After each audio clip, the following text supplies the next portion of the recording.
Yo, what up, Asian Not Asian listeners? Our stand-up comedy show, Hack City, is back. This month, we're at Caveat in the Lower East Side in Manhattan. It's on Tuesday, November 23rd. Doors at 6:30. Show is at 7 o'clock. Come through if you're in New York City. And for the first time ever, and for this show only, there's a live stream option. Tickets available in the episode description, in our Instagram bio, and on AsianNotAsianPod.com. See you there. To me. Well, I think figuring out who people are trying to impress informs a lot of the decisions that they're making, right? Whoa, fuck, Dana, God damn it. Yo.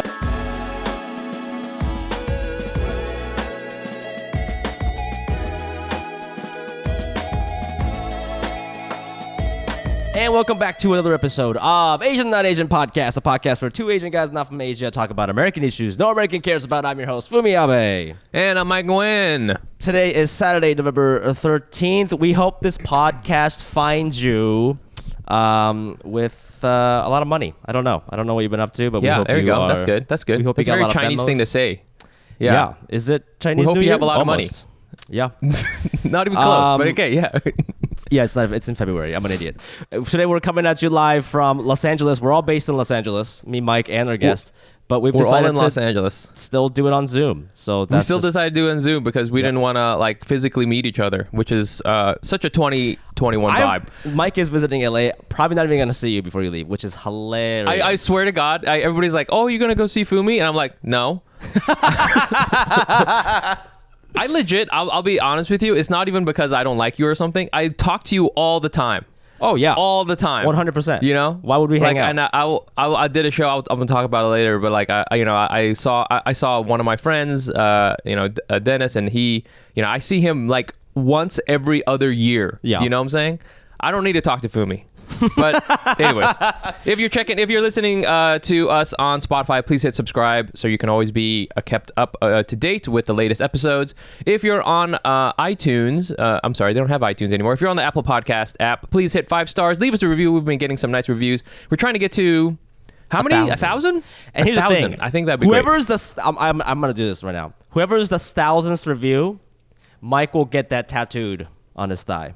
That's what we're going to do. We used to say it was the best one. Now it's the 1,000th. Whatever is one that the 1,000th review. So, and then if you're on YouTube, if you're watching us on YouTube, you know what? Hit like, hit subscribe. And also tell us where, you know what? No. Tell us what happened to your childhood best friend. I want to know. What happened to him? What happened to Nick What Riker? happened to him or what her? Happened? You know? Did they, falling out? Maybe they joined the military? We should do a whole episode about childhood best friends. We should both bring on our childhood best friends and just be like, what happened? I've always wanted to know what happened. What happened? I remember his name, Jason LeBuff. I remember his name. I love this kid. He was so nice.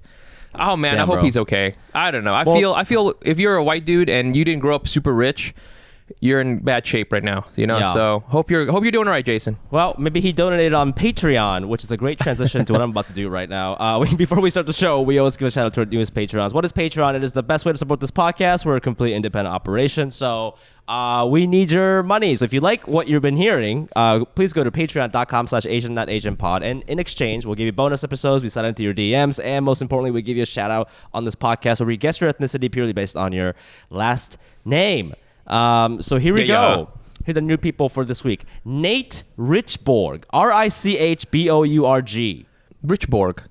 It's got like a Germany name sound, Borg. All right, you're German Asian. Thank you so much. German Asian. Actually, this one's got us stumped. We don't really know Nate, so let us know who you are. We are stumped. We are stumped here.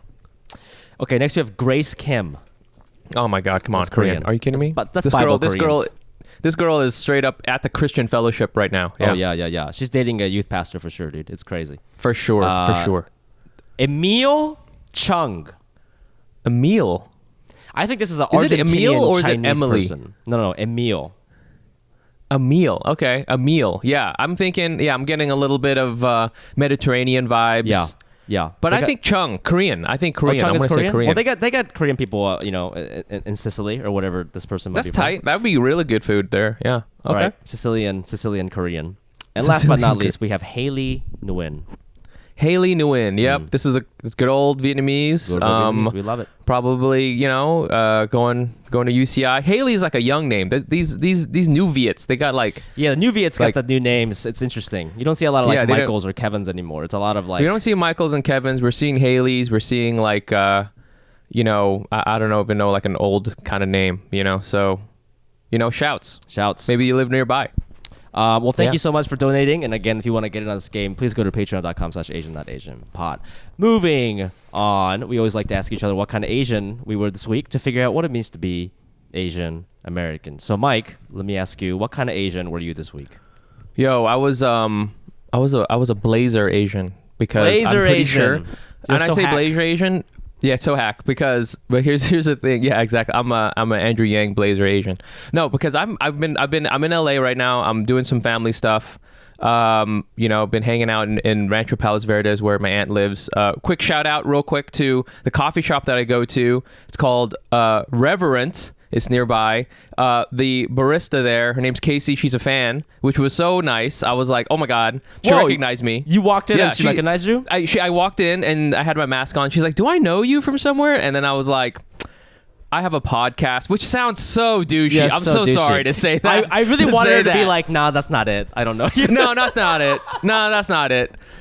No, so she's like, yeah, oh my gosh, so that was real cool. So I've been going there like all the time, and from what I've seen in LA, I am the only person in this county who has a blazer. Nobody else has blazers. Everybody else is either like, actually I see a fair amount of tech vests. Yeah. And then it's just expensive hoodies or like t-shirts that try to make you look like you're a surfer bro, but actually you like run a hedge fund, so that's the only thing I've been doing.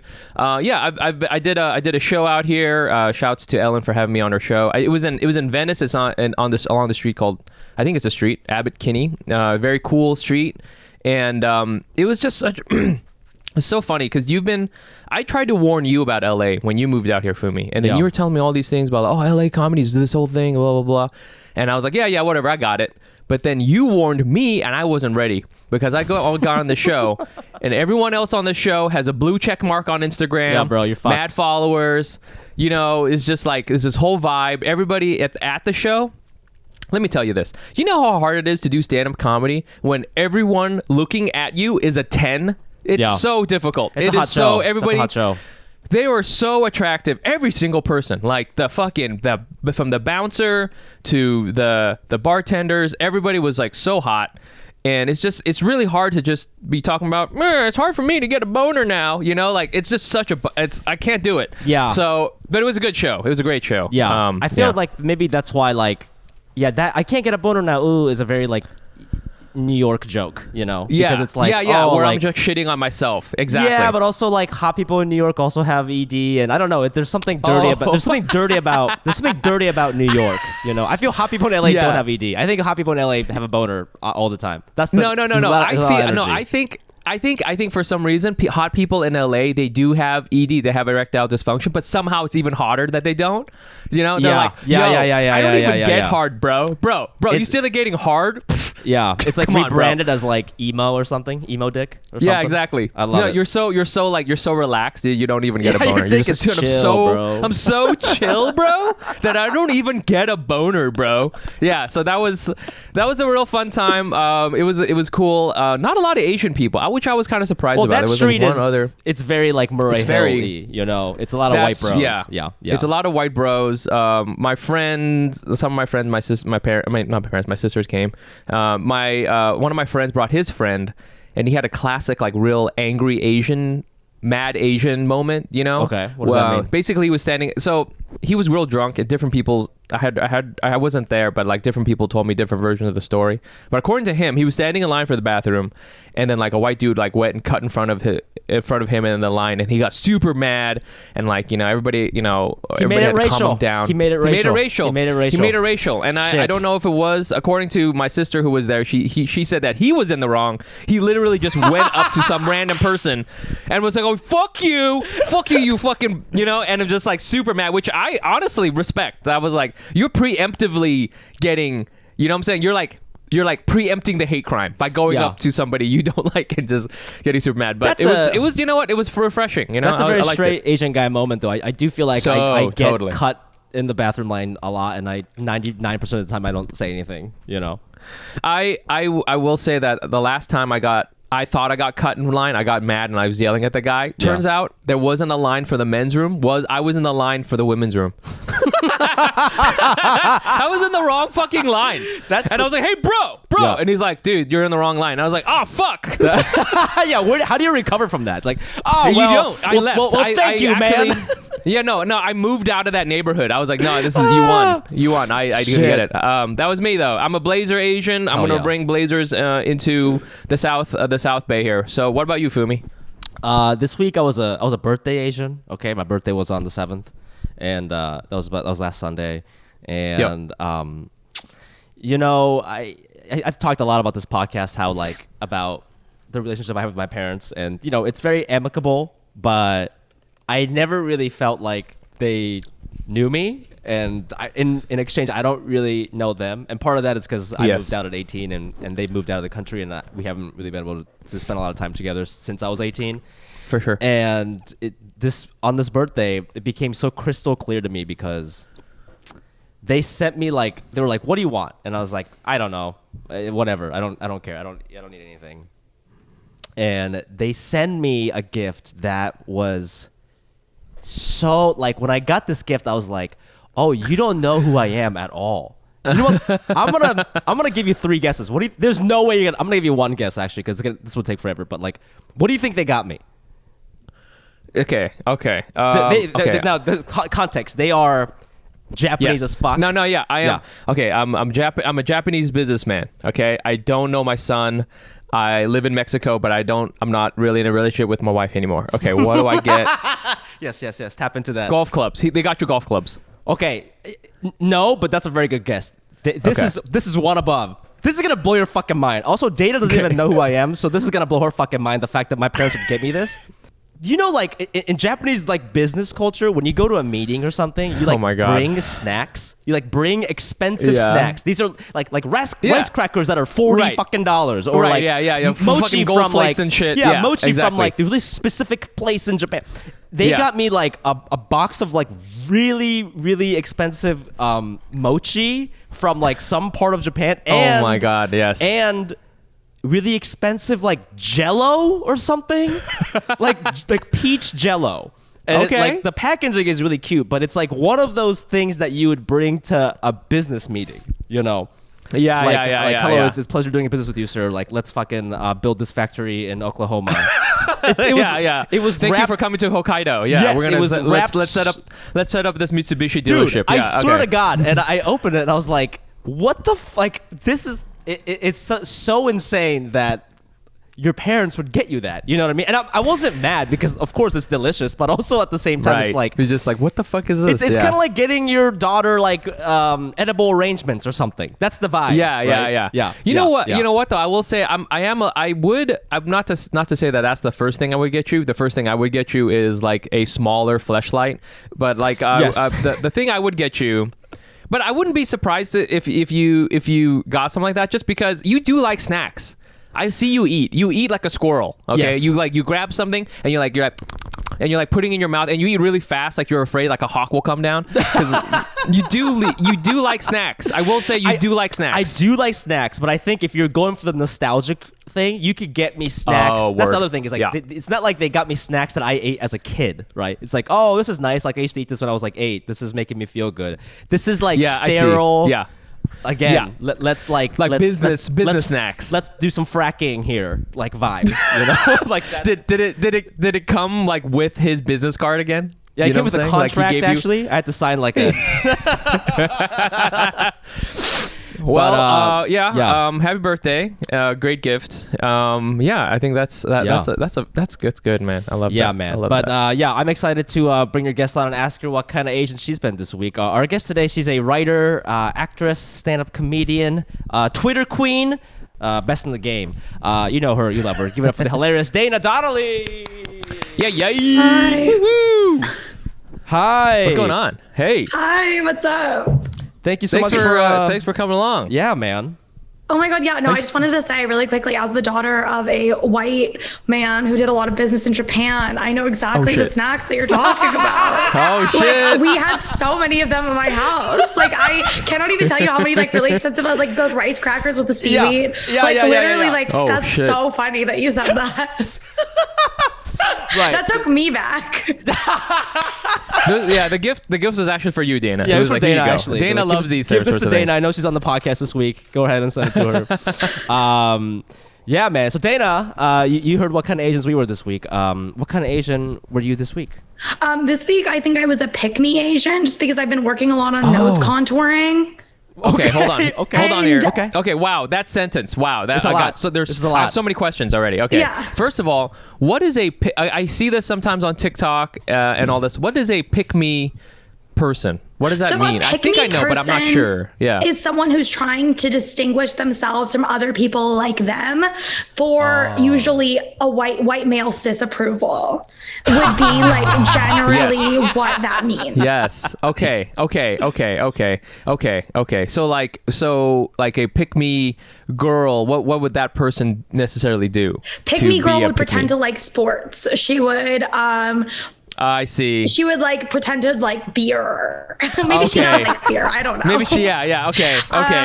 Like that vibe, you know? Okay, Pretend to yeah. like all of the film bro movies. Yeah. Really into I The see. Sopranos. That would be like Oh shit.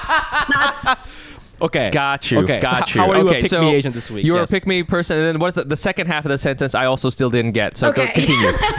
so I've been working a lot on nose contouring, Okay. which is I'm not wearing any makeup right now, but because it's really early, but nose contouring is when you use bronzer on the side of your nose to make it look less wide. Wow. Which I realized is like wanting a smaller, narrower nose is internalized racism. Yes. Okay. Yes, it is. Yes.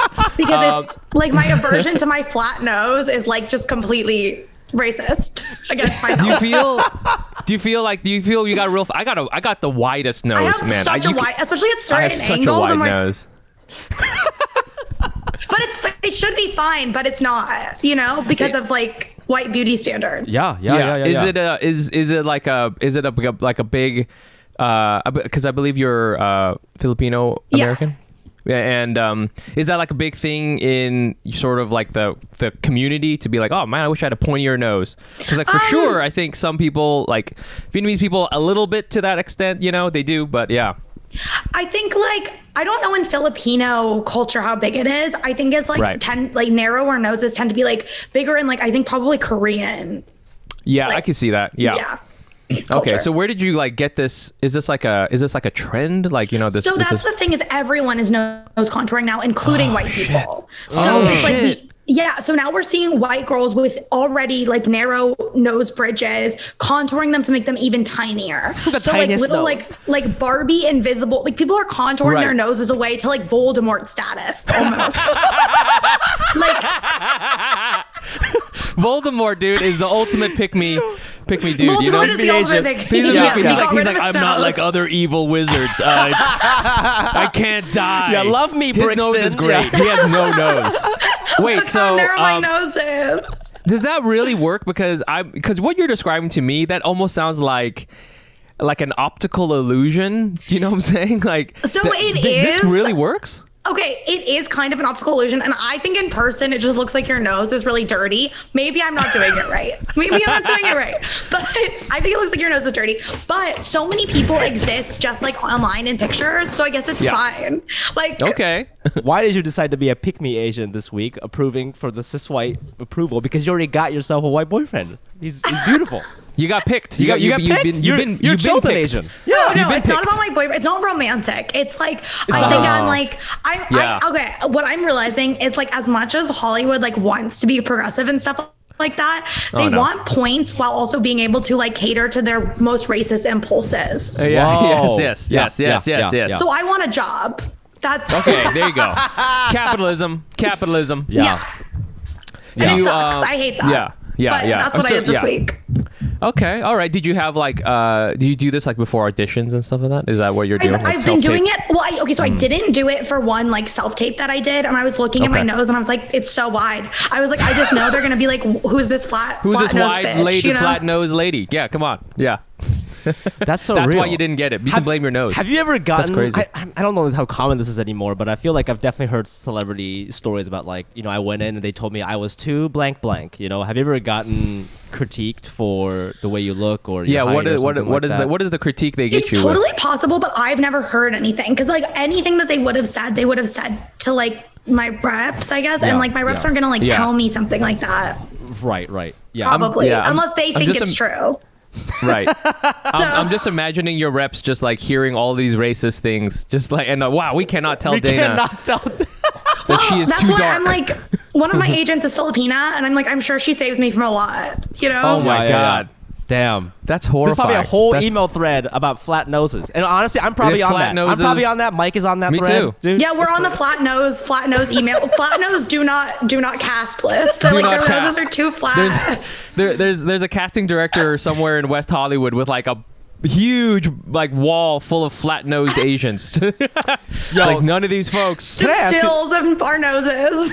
Okay, Yeah. can I Oh my ask you something God. about that? Because, you are in an interracial relationship, and sometimes I feel like, so these things you're talking about, similar to the rice cracker, like very familiar to me, because I remember like my mom would like, had this like glue thing, and she would like do the double eyelid thing. Yeah, right? yeah, the double eyelid thing, yeah. I met a friend one time, he's from South Africa, black dude, he had a Japanese girlfriend, and he was like, yeah, like, my girlfriend's mom would like tape her eyes like open for a little bit so she could have the double eyelid. And she was like, I thought that was so strange. I wonder if there's anything you do like that's like sort of either contouring your nose or other things you do to for auditions or whatever that your not Asian boyfriend just goes like, what is that? What is it? What Have is you guys had going that on? conversation? No, he's not very like, he doesn't notice things like that, but I do bleach my eyebrows lighter. Oh, really? There's a lot of like random things I'm doing that I'm like, I literally could point like directly link this to like white supremacy. Okay, yeah, because I can't tell if it's white. Is that white supremacy or is that just like a TikTok trend? One of the two. So like the I blonde, think like the TikTok lighter. trends, I think a lot of TikTok trends are deceptively white supremacy. Yo, damn. Absolutely. I mean, there was a whole conversation about like how if a white girl would dance to Beyonce, it would go viral. Oh my and God. If a black girl did, it would not. It's all Exactly. kind of, yeah. I didn't know that when we had Dana on, we were going to talk about how TikTok perpetuates white supremacy. Yeah, I didn't know this is how the conversation's going to go. It is starting off hot. Yeah, It is we're starting really getting into it. Jesus. Well, Dana, listen, we love you, but we don't really know you, and so we just wanted to like get to know you a little We bit. Like don't. we did some research, Yeah. we did some creeping, and you grew up in Palo Alto. Yes. And all we know is that you've been tweeting since high school. First of all, are you Gen Z? Okay, so according to the article that we read for this, no, except if you count. So in the article that you guys had me read, Yeah. it defines Gen Z as 1997 to like 2005. Yeah. I think were the birth years for that, right? Yeah. Something Okay. like that. Yeah. And then Okay. I am 1995, but there was a little addendum that was like anyone who doesn't remember 9/11, and I don't remember 9/11. That is a crazy. That is a crazy That's what it said in the article. way to That's do what it it. said in the That is just article. like, I'm just imagining one day you're like applying for a job and then there's a picture of two burning towers Yeah. and it's like, what is this? Yeah. And if you answer, I don't know, you're like, congratulations, you qualify. That's so funny. That is insane. That is an insane way to like, you know what I'm saying? Like, what? That's so fun. Dude, so that means, okay, this is getting me thinking a lot about how like, because how everybody wants to fuck Pete Davidson now, and if Pete Davidson's yeah, dad that's like a thing, died of yeah. 9/11. But I'm just guessing like a lot of his fans that he's fucking who are 24, they don't even know why his dad died because they don't know what it is. Yeah. That's so true. Yeah. Most crazy. people who thirst after him would have no ability to comprehend what his dad. Yo, Wow. dang. Wow. Well, I mean, I do want to ask. Yeah, so you don't remember? How did you? Okay, I'm just gonna ask. How did you learn about 9/11? What was that like?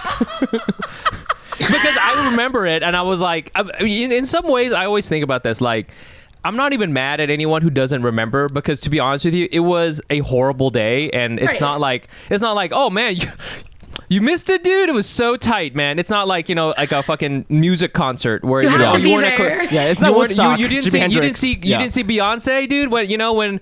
When she fucking brought the towers down, dude. It was sick, man. No, it was a horrible day. So I'm like glad that you don't know, but at the same time, it's got to be weird because I'm just trying to think about like a horrible thing maybe I learned about, like I don't know, World War II. I'm like, oh, that's abstractly terrible, but like. When you learn about it, is it just like that's really bad because it wasn't that long ago? I mean, I know you don't remember it, but it wasn't like 50 years ago you or must something. have been No. I mean, I was probably. 6. Yeah, I think I probably could have remembered it if I think I would have remembered it if I like lived on the East Coast. If I see. grew up that in makes New sense. York, I would definitely remember it. But I think because it's like I'm a 6-hour plane ride away. Right. Word.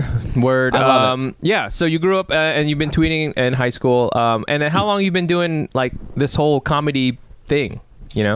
Like not very long, like probably since 2019 or something. Oh shit! I didn't know that. Yeah, I you started started like off the as- year before yeah. the pandemic. Thank God. Shit. Wow. Wow. That's. I feel like I've known you longer. Because is it because I knew you from Twitter? Because you've been tweeting since high school, which is like a crazy thing. I I'm don't think trying you to knew me still- from Twitter though, because I didn't start like blowing up on Twitter till 2019 either. Oh. Okay. See, okay. I feel I was like born you. in 2019, so You were born in 2019. I actually- came into she actually- existence. She doesn't remember the pandemic. Actually, she's like, Yeah, "What are you I actually talking don't about? remember the I don't know what pandemic. you're And talking that's how I know I'm about." a Gen Z. God, that's how you, Yo. that's how you know you're a Gen Z. Yo, there's gonna be I for know. sure kids who are They're not don't gonna remember the pandemic. They're not gonna remember the pandemic. They're gonna show you a picture of like a spiky coronavirus thing, and they're like, "What is this? Huh? Do you know what this is?" No. Who's Dr. Fauci? Yeah, exactly. Yeah, I mean, I do feel like you feel very like well formed for a comedian. You did Hack City, and thanks for doing the show, our stand up show out in New York. Best show, one of the best shows I did when I was out there. Oh, that's Thank you great. very That's so much. nice Thank to you hear. very much. You bounced right away, so respect to that. I was like, this girl's hustling, right? She like. I had another show. Sure, you did. Whatever, it's fine. I didn't You don't want to hang leave. out. I would have stayed. You didn't want to hang out with the olds. Okay, I The get it. So olds. like you came. No, you were really funny, and everybody, a lot of people afterwards, they were like, yeah, she was really good, and we had like a stacked lineup. Roy Wood Jr. was on that show too, and people were like, oh yeah, that girl, Dana, like, but. A lot of people ask me this. They're like, "Does she really talk like that?" That's everybody's thing.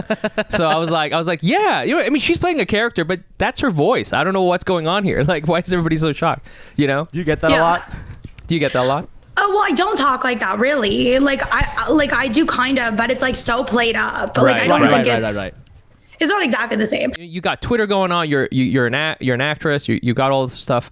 But then why like go into stand up? Because Well, I started in stand up. So, okay. Like I had always been tweeting and always been writing. So I moved out to LA to do this like HBO Access writing fellowship. So I got in for like writing a comedy pilot. And then I spent a year doing a comedy pilot with like one of their execs or whatever.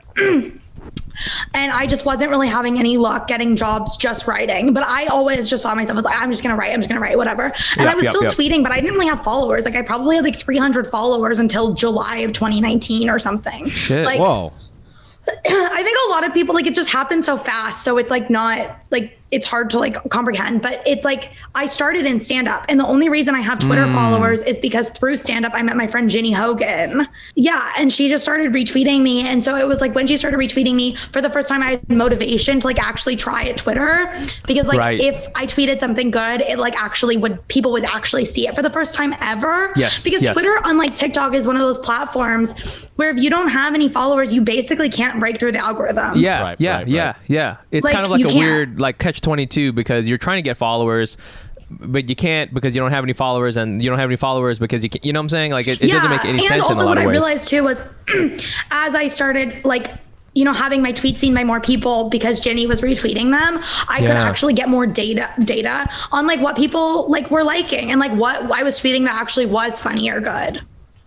I have to say, you're very data-driven for a... Well, I'm from Palo Alto. I think it's like, that's I what it literally is. am like, I literally think this is how very everyone that I data-driven. know thinks. Like, I remember I love that. we like heard an interview on you that of you're doing another podcast. I think it might have been Feeling Asian or something, and you were describing the way you came up with the Dana Donnelly Twitter persona, and you would it's like trial and error. So you had like three it's tweets, trial and error. and you'd be like, okay, when I talk about You know, it's so funny. I forget what the term is called. We see this all the time in fucking market research. Research methodology that a lot of like car dealerships will use when they try to decide what combination of things work the best. So you were saying like when you talk about boys, weed, sex, whatever, but then you talk about politics, they don't like that. So you like kind of through elimination. Right, exactly. They don't like that. I'll stop. Yeah. Like, Yeah. Oh, it's called discrete choice analysis. That's what it's called. It's like a very advanced thing. But it's crazy that you were just doing that on your own. It's like a very expensive thing. That's just like how I think, I guess. Bro, just you go back to your papers. I swear to God, you're gonna go back to that paper about discrete choice analysis, and the author is gonna be Dana. Okay, you look back. You look back. It's just like her. I actually invented choice analysis. Yeah. She's got her glasses on and shit, and she's just like, hey, I'm looking real professional. Master's degree. Guys, if you're listening to this podcast, or honestly, anals, if you're watching this podcast on YouTube, we have a YouTube channel, by the way, you're probably wondering, God damn, why does Fumi and Mike look so good all the time? Their hair is perfect, especially Mike. And honestly, I bet they smell so good. I kind of want to take a whiff of their armpits. Well, if you're feeling that way, I'll tell you why we look and smell that way. It is because of Hawthorne. Hawthorne is a premium men's grooming brand that makes it quick and easy to be confidently your best with skincare and hair care made just for you. They use data from hundreds of thousands of customers to recommend perfect products for your body chemistry, skin type, hair type, and lifestyle. First, take Hawthorne's quiz. They ask me things like, how often do I shower? If you're white, I think that's like once a month. What kind of quality is my skin? Is it dry? Is it oily? What kind of drinks do I like? Do I smoke? What is my ideal dinner date? All that stuff like that. I ended up getting the essential bundle, and it came with things like work cologne, play cologne, stain-free deodorant, foaming shave gel, sensitive body wash, and clarifying shampoo. Let them recommend a face cleanser, so lean on Hawthorne to upgrade your body wash, shampoo, and deodorant. Hawthorne stands by the customer, so if you're not completely satisfied, they'll retailer your products for free based on your feedback and pay for the shipping. So there's truly no risk. So make sure you're ready for anything or anyone that comes your way by taking Hawthorne's quiz today. Go to hawthorne.co and use promo code NOTAsian to get 10% off your first purchase. That's HAWTHORNE.co, promo code NOTAsian. Hawthorne.co, promo code NOTAsian. Listen, Mike, you know me on the podcast, I like to laugh like an insane person, spread joy through jokes and inappropriate comments, but is that how I feel on the inside in 2020? Absolutely not, Mike. No, man. It's a dark mess in here, dude. Sometimes I'm really sad, sometimes I'm a little depressed, I'm really stressed, and I think a lot of people with the pandemic, they're not really sure about job security, and that's a huge source of stress for a lot of people. And I think if any of our listeners feel this way, they should check out our sponsor, BetterHelp. BetterHelp will assess your needs and match you with your own licensed professional therapist. Connect in a safe and private online environment. It's so convenient. You can start communicating in under 24 hours. This isn't self-help, it's professional counseling. Send a message to your counselor anytime. You'll get timely and thoughtful responses, plus you can schedule weekly video or phone sessions. Woo! All without ever having to sit in an uncomfortable waiting room. You know how those waiting rooms can be, bro. BetterHelp is committed to facilitating great therapeutic matches, so they make it easy and free to change counselors if you need it. And it's more affordable than traditional offline counseling, and financial aid is available. Licensed professional counselors who specialize in depression, stress, anxiety, relationships, sleeping, trauma, anger, family conflicts, LGBT matters, grief, and self-esteem. I want you to start living a happier life today. As a listener, you'll get 10% off your first month by visiting our sponsor at betterhelp.com/Asian. Join over 1 million people who have taken charge of their mental health. Again, that's BetterHelp, HELP.com/Asian.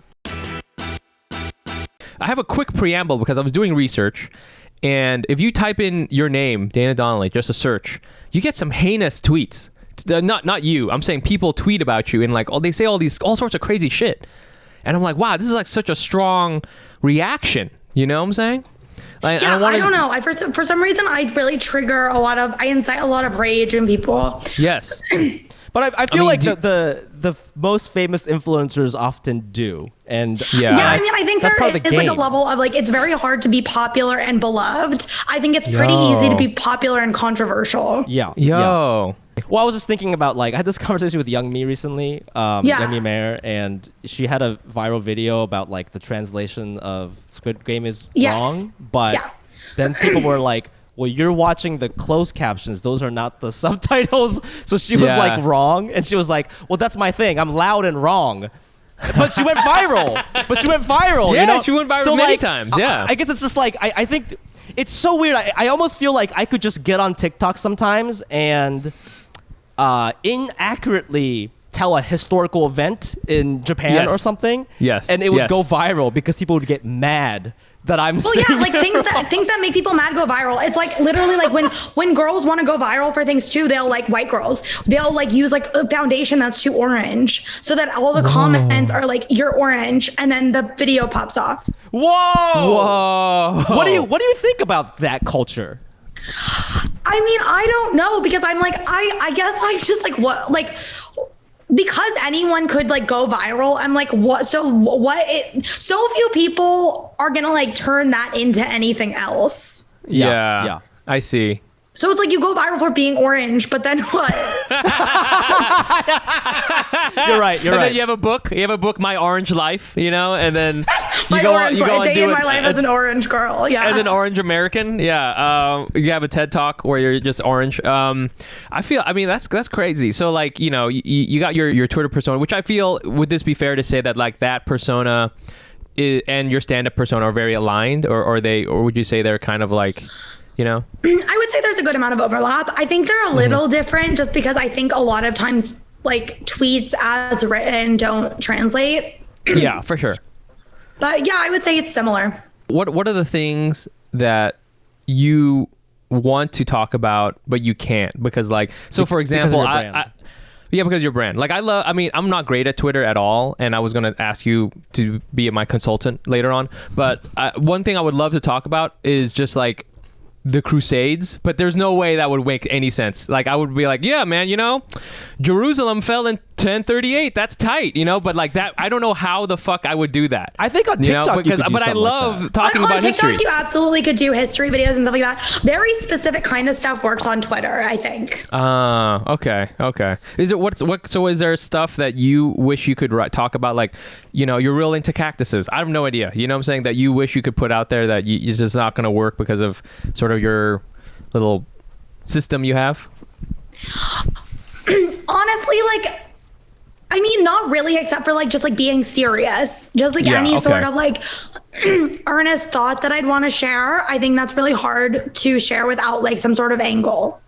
But I think that maybe that's what being a comedian is, where it's like, yeah, like if I want to be perceived as like someone who's funny and does funny things, at some point I'm not an inspirational speaker. Like, yeah. Do you feel? I mean, I sometimes feel like it's not just a social media thing, but maybe almost an internet thing that people kind of don't like. You can be earnest and it. But I think a lot of times if you're too earnest, or if you say something that you really feel, like people don't like that. I don't know why. Do you ever feel like that?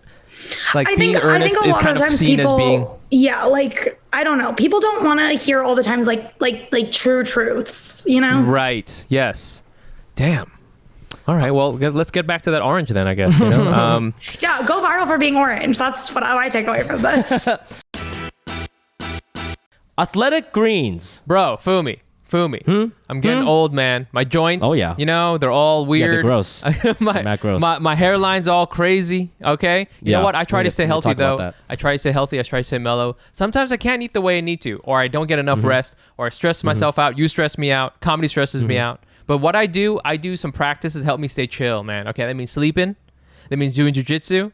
Okay, trying to live, laugh, love. All right, I got the sign that says live, laugh, love up over my computer. And then also, I have AG1, baby. AG1 by Athletic Greens, the category-leading superfood product, brings comprehensive and convenient daily nutrition to everybody. To help each of us be at our best, they simplify the path to better nutrition by giving you the one thing with all the best things. Yeah, dude. So it's like a little scoop you take, you put it in some water, all right? And you know what it tastes like? Kinda, sorta tastes like matcha, okay? I don't think I like that. It's not supposed to be matcha flavored, but I think it maybe just tastes like whatever you want it to taste like, all right? Trust me, I've had a bunch of different kinds of supplements. I used to be the Asian bro with the shaker of protein, and most of that supplement stuff tastes nasty. This is easy to drink. I like how it tastes. It tastes like chill. One taste scoop of AG1 contains 75 vitamins, minerals, and whole food sourced ingredients, including a multivitamin, multi-mineral, probiotic, green superfood blend, and more in one convenient daily serving. You know what I like about it? Is that it's all in one, okay? I wake up, I hit the AG1. I get on with my life, all right? I have it, and then I get my coffee on. I listen to a podcast. I watch the sunrise. I'm a millennial monk with this AG1 stuff, okay? I've been using it for a few months, and I feel good about it. It's simple, helps me do my thing. To make it easy, Athletic Greens is going to give you an immune-supporting free 1-year supply of vitamin D and 5 free travel packs with your first purchase if you visit athleticgreens.com/AsianNotAsian. Again, simply visit athleticgreens.com/AsianNotAsian to take control of your health and give AG1 a try.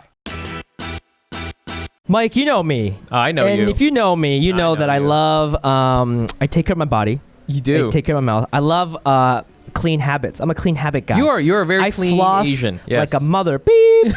And I brush my teeth like a mother. Beep. And if you're listening to this and you're also really anal about your mouth, that means you care about oral care routine, which means you're going to love Quip. The Quip electric toothbrush is loved by over 7 million mouths, including mine, and has time-sonic vibrations with 30-second pulses.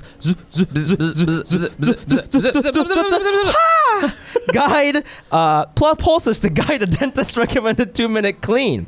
A lightweight and sleek design with no wires or bulky chargers to weigh you down. On top of your brushing, you can upgrade your Quip with a new smart motor. This thing has a motor. Track and improve your brushing with the free Quip app. Earn amazing rewards like free refills, products, even Target gift cards. Wow. Amazing. Beyond the brush, Quip has everything you need to build a complete routine, including anti-cavity toothpaste that helps prevent cavities, and 2 ways to floss. Floss string that expands to clean, and reusable floss pick that replaces over 180 disposable picks with every refill. In addition to brush heads, Quip also delivers fresh floss, toothpaste, mouthwash, and gum refills every 3 months from $5. Shipping is free, so you can save money and skip the hustle and bustle of in-store shopping. With stylish and affordable electric brushes starting at just $25, you won't be paying through the teeth for better oral health. If you go to getquip.com/Asian right now, you'll get your first refill free. That's your first refill free at getquip.com/Asian. Spelled GETQUIP.com/Asian. Quip, the good habits company. You are our Gen Z expert who doesn't, or you're a person who doesn't remember 9/11 expert. And something happened to me recently, and I wanted to get your take on it. So, I moved here to LA from New York, which means I had to dump my therapist because my therapist wasn't licensed in California. And a lot of people actually stop seeing therapists after their first one because they have they struggle finding a new therapist, and they feel weird about sort of re-uploading all that data again.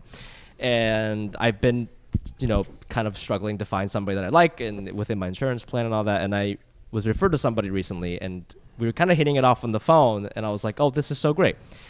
I look her up, and she looks young.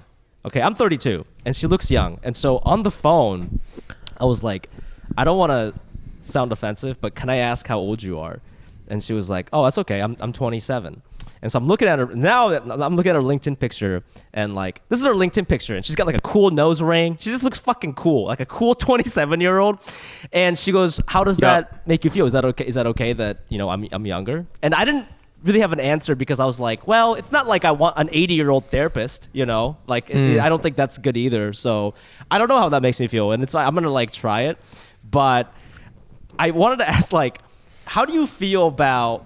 And this kind of relates to the Gen Z article we were talking about, but how do you, I don't know if you see a therapist, but how do you feel about seeing a therapist younger than you, Okay, so that's really interesting. I think about this a lot, but I'm okay, so in my life, I have only ever seen, and this is a lot because this is who is therapists, but I've only ever seen my women. All of my therapists have been middle-aged white women. And I'm in my head, that is what a therapist is. But I noticed I quit. I ghosted my therapist in late 2018, I think.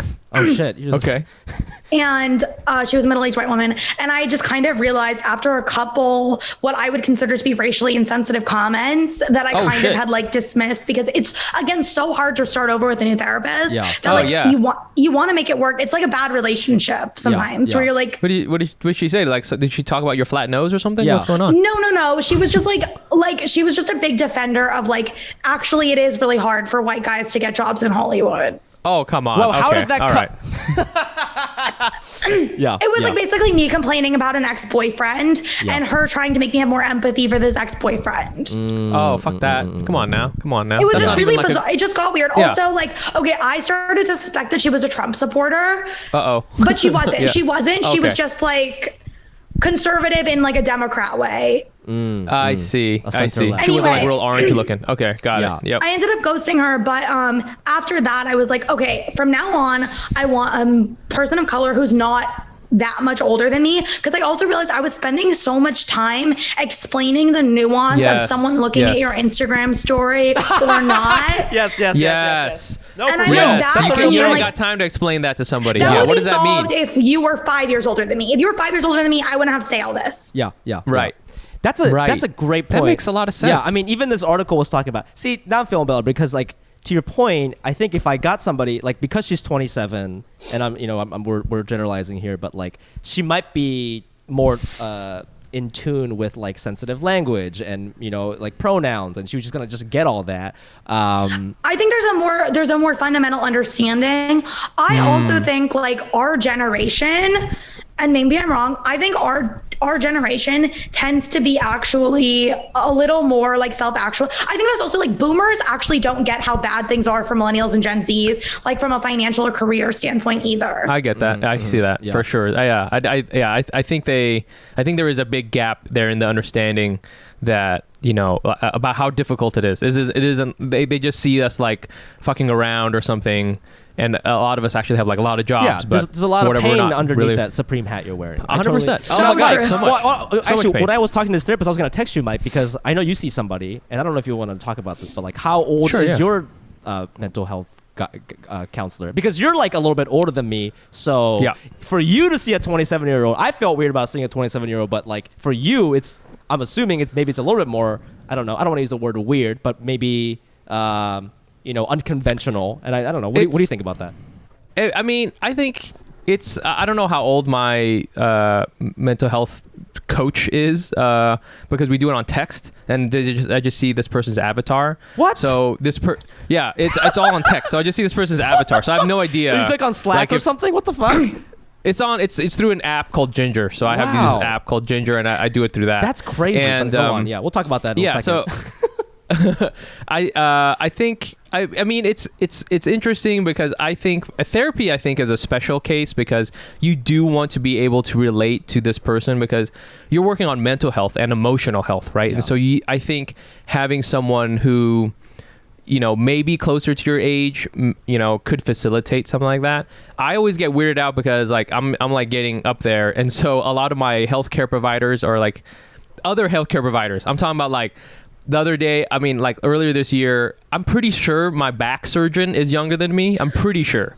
So, I think he's like 38, but like, I'm just like, okay, well, that's okay because, I want my back surgeon to be of a certain, have a certain amount of experience, right?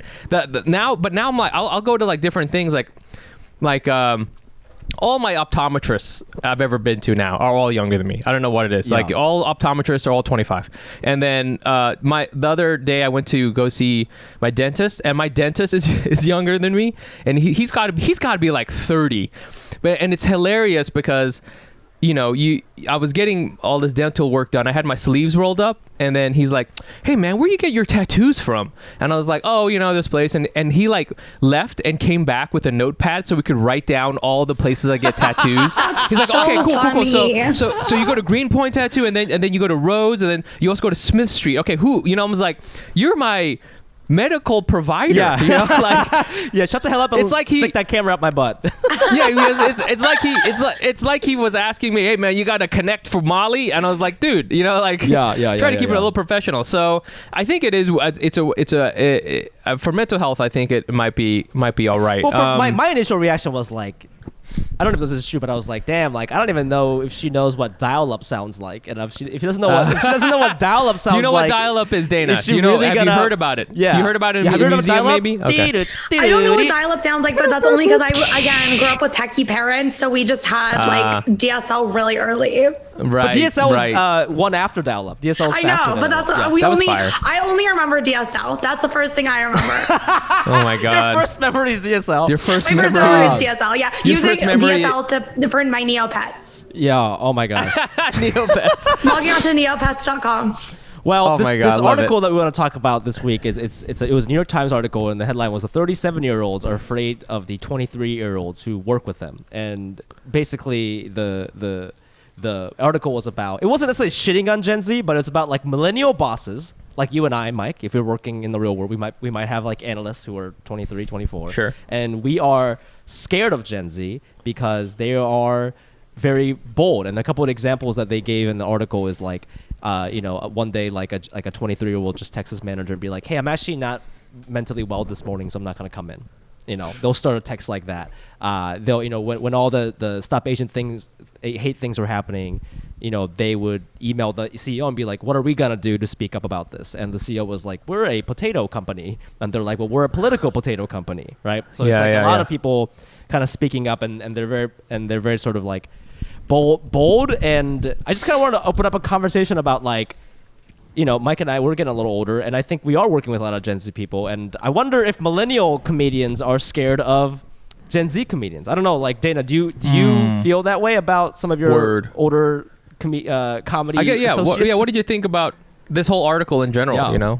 I think the article in general, I think it's really interesting. I think there's definitely like a divide forming or whatever. And I really liked the line about how like young people versus very young people are like not the same. Like I've always been fascinated in the subtle differences. So I've always, sorry, I'm like rambling because I have a million thoughts. Okay. No, go ahead. Go off. So I consider myself a late millennial. Like that's like how I would coin myself. So I'm like I'm the youngest millennial out there. Yeah. Okay. I'm the youngest millennial out there. I'm the youngest millennial out there. That's a fire way to describe yourself. Yeah. I'm so young. And I think the difference between me and older millennials is just that I know the ways in which like we are not cool.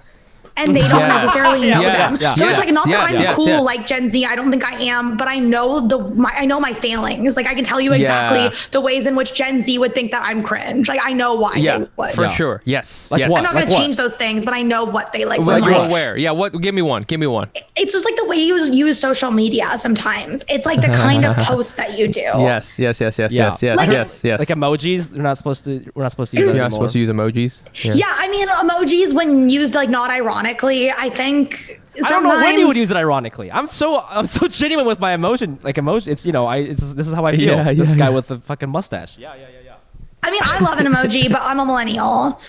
That's your only flaw, and we forgive you for that. We really love you for that. I feel that's like a boomer saying like, you know what? I love me a good buttery shard. You know what I'm saying? Like that's like your mom going like, oh, sometimes I like to have a little white wine and I don't care. Like yeah.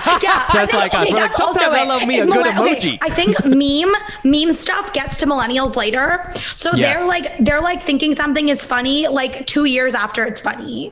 Yes. Yeah, we're still on like the Spider-Man "Who are you" meme. Oh my god, I love that one. Oh my god, dude, you made me feel so old with a Spider-Man meme. How did you do that? That's crazy. That's crazy. I mean, like it's so interesting because like I think this article hit on this a little bit, and it's just the way.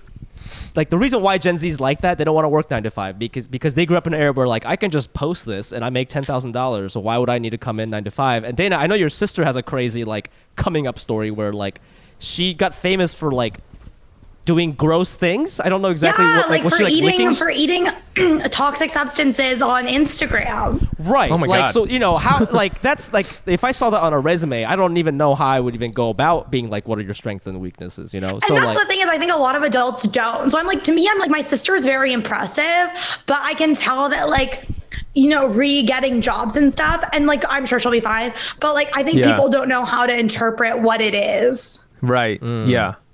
But now she's trying to be an actress, I think, right? Yeah, now she's trying to be an actress, like, yeah. Right. That's so funny. Someone's like, how'd you get into the biz? I ate glass or whatever. Yeah. Yeah. One funny thing is that this article, it was on the New York Times, one of the people they interview, his name's Andy Dunn. He was my boss. He's my CEO boss at Bonobos. Bonobos. Yeah. He was the CEO of Bonobos. We're almost the same age. And I knew this when I went in there. If you ever meet him, he's very smart, and he has like he's like an air. He went to Stanford, he's like Stanford Business School. He's like a very, he has like an air of like being like a real smart dude. And I remember finding out how old he was, and then I was like, oh my God, I hope he doesn't find out how old I am, because I was like the lowest person in the company, and he was like the founder, but we're like, I swear to God, like 6 months apart in age. But I just had like this other vibe, I was like I looked very young, and I wore bow ties all the time, so I was all quirky. But it's just funny to me that like, wow, they're interviewing this guy on here, and I'm just trying to just hide how old I am. Well, Bonobos is like, I'm sure you know what that is, Dana. Bonobos is a very millennial company, it's by very the way. millennial. Bonobos is like peak millennial. Yes, to me, it's I'm like not cool. Bonobos. Millennial. Yeah. Like every like 34-year-old guy on Hinge works at Bonobos. yeah. Like that's what I noticed when I was on the apps. Absolutely right, and that is our target demographic. Okay, if you're on Hinge, you got to get some bonobos. I think we had a campaign about that. I want to also point out that yes, bonobos is cringy. Yes, it's all about this. It was like a very millennial thing, the menswear thing, the e-commerce first, the startup culture, all that stuff. But I will also say that my old boss is now a multi-millionaire and shaped this whole thing. So like, it's cringy, but it's like super powerful, and that's like a weird dynamic, I feel. And I like that Gen Z kind of pushes back against it, because right now, yes, millennial bosses are afraid of their Gen Z, underlings, but they're still the bosses, you know what I'm saying? So like, there's this weird dynamic, I feel. And I also think that they have this article, and Andy, he's writing a book, and so he gives it to a Gen Z person to edit, and he's positioning himself like, oh, look at me, I don't know anything. He's really smart, and he knows exactly what he's doing. So I don't know if we have any Gen Z people, but I'm always like, Gen Z kids, I know we're cringy millennials, but we're fucking crafty. You got to be careful about us, because we will sell you right up the river. You know what I'm saying? We're really good. We're really good at selling. We're Gen really Zs, good at if you're selling listening, people. you're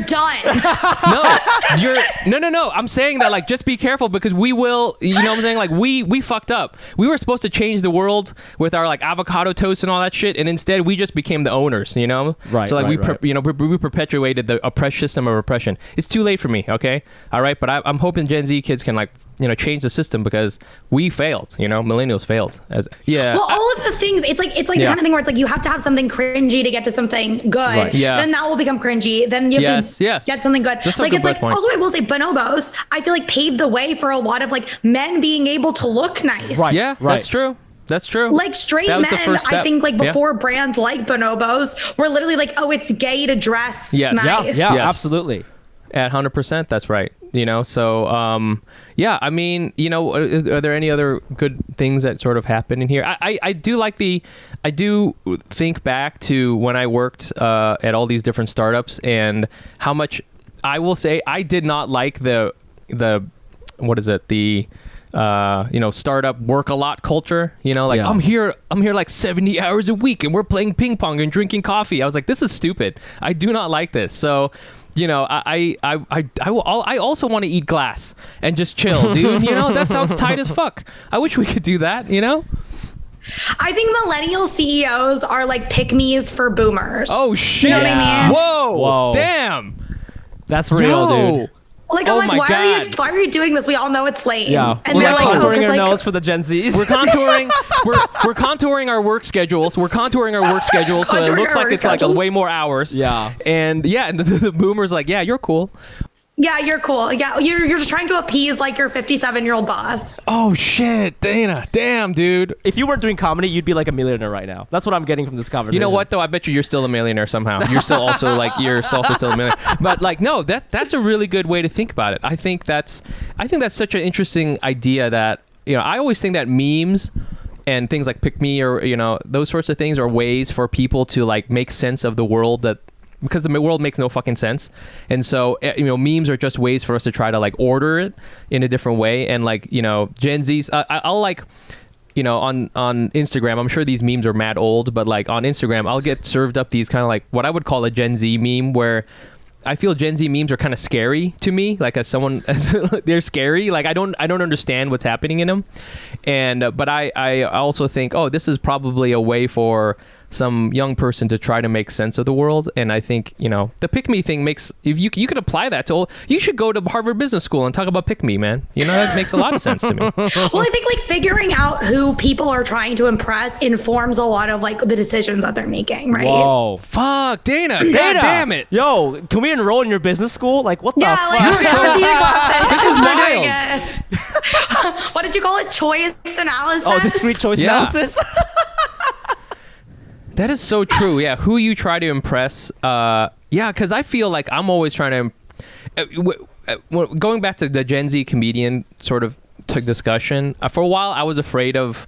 I was also afraid of Gen Z, and I have a bit about it now, like where I'm like afraid of TikTok because of some mean comments. But like I've done a bunch of shows now, and like Gen Z, like the oldest Gen Z kids are probably like 22 or 23. And they're starting to come up to shows, and actually, of course, like they're just regular people. They're not gonna go up there and they're not like making fun of me right off the bat. I actually find a lot of them to be very curious about the world, and so I think when they do stand up, they kind of don't know what to expect. Really, they're like, "What is this? This is like a talking meme. What is this? What's going on here?" Yeah. And then, but they're open to the idea. So I do feel like they're very curious, and they want to like absorb all these different things and like all these different ideas and stuff like that. And they may not have I'm sure there's a lot of stand up, but like maybe they're not used to consuming live entertainment, so I don't know if you guys have had a similar sort of experience. I've generally found them to be good audience members because they're just like, oh, this is interesting. I find that they like it, but I also think, and I know this is going too far, I think the kind of Gen Zs who go to stand-up shows are pick-me's for millennials. Oh, shit. Okay, so as we're sitting here... Oh, shit. Yes. This is a Spider-Man meme. He's like, who's the pick me? Yeah, We're all pick me's. Yo. Dana, you're blowing our minds right now. Yo, you're blowing my mind with the pick me meme, and then Fumi bringing back old school with the Spider-Man pointing thingy. I'm going to start talking about Crusades in just a second. It's going to be great. Wow. We're good. We got it. Wow. We got it. We solved it. We solved it. Wow. Well, yeah. I mean, I think this is, this was good. I don't know if we have Gen Z listeners. If do they listen to podcasts? What are they into? Yeah, they do. They do listen to podcasts. Okay. They like because I just know my sister listens to podcasts, and I think her friends listen to podcasts. I actually think Gen Z is the whole base that podcast networks haven't yet like made a lot of content for. But like teens on TikTok are blowing up by posting clips of their podcasts on TikTok. But that's a whole fucking thing, because I've seen those, and a lot of them, because they know how to play the system. So the clip, because it can only be 60 seconds long, it's very much like it's like clickbaity, right? Like women shouldn't XYZ, and then or like it's a bunch of bros being like, yo, when girls do XYZ, the pronunciation of daddy or whatever the fuck, right? And so it's like funny for 30 seconds, but then I always wonder, like, what is that full conversation like? Because like their whole thing is cutting it so that it attracts your attention in 30 seconds. But I feel podcasts, talking for a long 60 minutes, that's a millennial game, my friends. That's a millennial game, right? That's a millennial game. I think it is too, because also I think one of the most popular Gen Z podcasts would probably be Call Her Daddy, which like she's a millennial. is a podcast, a millennial. Yeah, she's a millennial. Yeah. I agree with that. I feel I just want to know, how do I become a pick me millennial for Gen Z? How about that? Huh? So I already am. Yes. Like I know that I'm a millennial who's a pick me for Gen Z, because like I'm always trying to like do stuff like to make Gen Z like me. Yes. Okay. Well, Mike, you don't think that? Well, I mean, explain. When I first met you, I thought you were that because of your outfits. I'm like, who is this? I mean, Mike, you look really young. I was like literally shocked when you implied that you were 40. I am. Yeah, he was born in 1979. It's crazy. See, that's insane to me. But like, like just out like the Supreme hat, all that stuff. Like, is that? I mean, yeah, like your denim shirt. That's for young people, right? Is it not? You look I don't know. Cool. Thank you. Oh, thank you. Yes. We've been talking about like on Twitter and in stand up, you kind of like craft a persona, and I started doing stand up because I kind of wanted to learn about who I was. It sounds weird, but like I wanted to know what was important to me. And I feel I've been doing comedy for like 8 years, and I do feel there are like 5 topics that I can generally talk about, which I think I'm going to it's going to make sense in my act, right? Like sometimes, like randomly, Fumi, you've ever written a bit and you're like, this is a funny bit, but it doesn't work for me. It won't for sure. It's not going to make any sense. Like, I don't know. So, but I also always think, okay, who am I? And I always just feel like I'm just like a lame Asian guy. That's what I always think. I'm just Andrew Yang, but with a better hat, right? That's like all I am. And I wanted to know, Dana, if you were my social media consultant, what are the things that a basic Asian dude like myself could talk about that can really pop off? Because I've had a couple of viral TikToks, and yes, I mean they were fine, but one of them was, how do you know if there's if an Asian restaurant is good? And I just name stuff like, if it's if they bring you scissors to your table, that's how you know it's good. Whatever. That's one thing. And the other thing is I made up a list of names you can call short guys. Being short is like a huge trigger. I like that one. That was a good one. I did like but it. But again, to your point, that's a trigger topic, right? That's a trigger topic, So I'm like, I don't know. I mean, I can't. Should I just keep talking about how short I am? I'm not even that short. I don't even believe it. But like, maybe I should. Maybe I should talk about how tiny I am. Dana, do you have any advice for like two basic Asian dudes? I think it's always like, obviously the perfect topics are an intersection of what people want to hear you talk about and what you want to talk about. Okay. I'm ready. Oh my God. That was so genius. You should Dana rap. Business School is in session, my dude. Okay. Bars, Fuck off, everybody. I would say like, okay, here's the thing. I would say if those kind of videos are ones that do well for you, like you could make more. You could also just like start trying anything else and see what you get feedback on. Like I would literally just give yourself like, do everything you want to do and then see what people respond to. Damn. It's great choice analysis. Yeah. Does that make any sense? Yeah. Like just it makes a lot of sense. Yeah, that's what I did on TikTok. And obviously I don't have very many TikTok followers because I don't really post. But like what I did on TikTok was I literally like just like posted some stuff. I saw what was people responding to, and then I only made videos in that format. Damn, that's what I gotta do. All right. Well, I hope you guys like short guy content, okay? Because that shit's about to blow, son. Dana, thank you so much for enrolling us in the MBA program. Thank you so much. It was incredible. I really hope that people. Can I tell you something? And please don't be mad at me, Dana. Yeah. For a while, I had you also blocked on Twitter because I came across your tweets and I was like, "What is this? I don't want to see this on my timeline." I swear. And then I met you and I saw your stand up. I was like, and then I remembered social media isn't real. You know what I'm saying? I remembered. Yeah. And I was like, this is all just whatever. It's just totally fine. This is a character I should just enjoy for what it is. Yeah. And I hope that people who don't like you on social media or on Twitter listen to this because you are very nice and very smart and very funny. And that's the whole thing. Yeah. And you contour your nose. So it's amazing. Your nose is looking good. Yeah. Something for everybody. And it's not contoured right now. It's not contoured right now. You don't even know how tiny it can be. Voldemort levels. I want you to look like. I can be Voldemort. Yeah, hell yeah, dude. I want you to look like a goldfish. Just nothing. just flat. Dana, where can our fans and listeners find you and your work? Well, if you haven't already blocked me, you can find me on Twitter. Block Dana on Twitter, everybody. Go find her on Twitter and block her. If you haven't already blocked me, you can find me on Twitter at Dana Donnelly. You can find me on Instagram at Hottest Dana and TikTok at Hottest Dana. Awesome. You can find us on all the social platforms at Asian Not Asian Pod. I'm also on there at the Fumiabe. That's TheFumiabe. And you can find me and block me on Instagram at Nice Pants Bro. If you are around in New York City on November 23rd, please come out to our Hack City comedy show. It's our stand-up comedy show that we do once a month. It's going to be at Caveat in the Lower East Side, 7 p.m. Eastern. Tickets are available at asian.asianpod.com or check out the link in this episode description. I believe that is it. Dana, this has been wonderful. Thank you so much. And I hope to see you more in LA. I've been doing a lot of shows with your boyfriend, so hopefully we'll get to do more shows together. I keep missing you, but I'll see you soon. Yeah, cool. All right, Anals, we'll see you guys next week. Bye. Bye.